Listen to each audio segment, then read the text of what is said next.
नमस्कार दोस्तों, हमारे YouTube चैनल पर एक बार फिर आपका स्वागत है। आज मैं आपके लिए मध्य प्रदेश शिक्षक वर्ग 3 परीक्षा संबंधी एक और इम्पोर्टेंट जानकारी लेकर आया हूं। जैसा कि आप देख रहे हैं, वर्ग 3 भर्ती की पूरी प्रक्रिया हुई जारी। तो यहाँ पर वर्ग 3 की कंप्लीट प्रोसेस बता दी गई है कि किन किन चरणों में आपकी प्रक्रिया कंप्लीट होगी।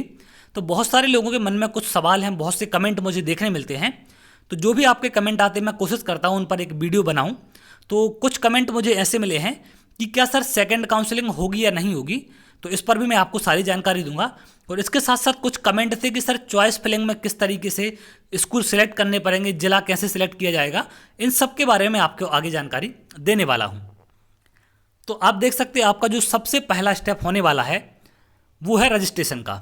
आवेदक को रोल नंबर, जन्म तिथि और रजिस्टर्ड मोबाइल नंबर पर OTP मिलेगा, इसी के माध्यम से रजिस्ट्रेशन करना होगा। तो ये सबसे पहला और इम्पोर्टेंट ये रजिस्ट्रेशन है, इसमें आप गलती ना करें, इस बात का ध्यान रखेंगे। अगला है डॉक्यूमेंट अपलोडिंग।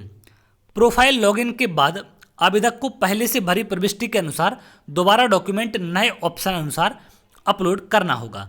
मतलब जो आपने जो प्रोफाइल बनाई थी उसमें आपको लॉगिन करना है और जो भी जानकारी वहाँ पर भरी गई है उसी के हिसाब से आपको यहाँ पर डॉक्यूमेंट अपलोड करने हैं। तो इस बात का भी ध्यान रखना है।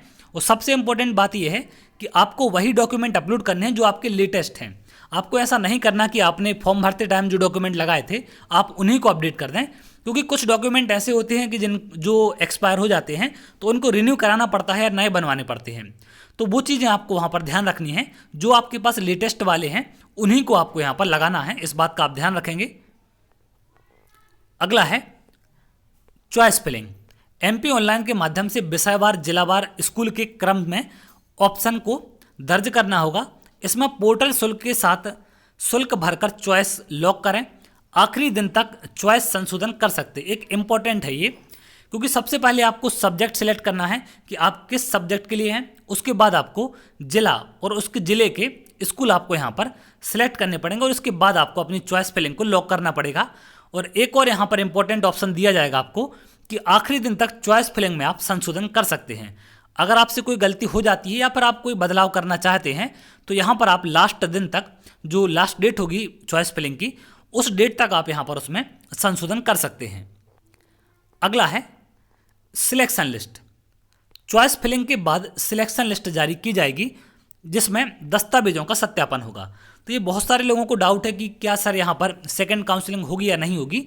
तो देखिए, सेकंड काउंसलिंग का तो मैं नहीं कह सकता, क्योंकि अगर एक साथ सारे पदों पर भर्ती करा दी जाएगी तो सेकंड काउंसलिंग आपकी होने का सवाल ही नहीं बनता।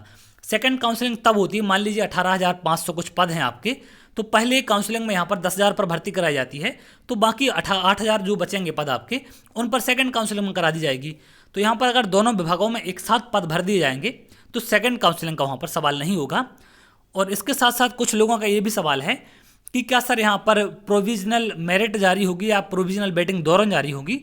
तो देखिए, यहाँ पर आपकी प्रोविजनल मेरिट लिस्ट और प्रोविजनल वेटिंग लिस्ट दोनों जारी की जाएंगी, क्योंकि बहुत सारी कंडीशन ऐसी बनती हैं कि मान लो अगर सिर्फ प्रोविजनल मेरिट जारी की जाएगी तो उसमें कुछ लोग ऐसे भी होते हैं जिनके डॉक्यूमेंट या तो फर्जी पाए जाते हैं या वो क्वालिफिकेशन नहीं रखते उस एग्ज़ाम के लिए, तो वो लोग यहाँ से बाहर हो जाते हैं। और बहुत से ऐसे होते हैं जो इसमें भाग नहीं लेते या उनका इतने लंबे समय के दौरान कहीं और सिलेक्शन हो जाता है, तो वो लोग यहाँ नहीं जाते हैं, तो उनकी पोस्टें खाली रह जाती।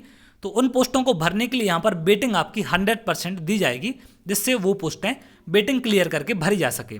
तो इस बात को आपको ध्यान रखना है कि दोनों आपकी प्रोविजनल मेरिट और प्रोविजनल वेटिंग दोनों लिस्ट जारी होगी यहाँ पर। और सेकंड काउंसलिंग डिपेंड करती है कि पहली बार में कितने पदों पर भर्ती की जाती है।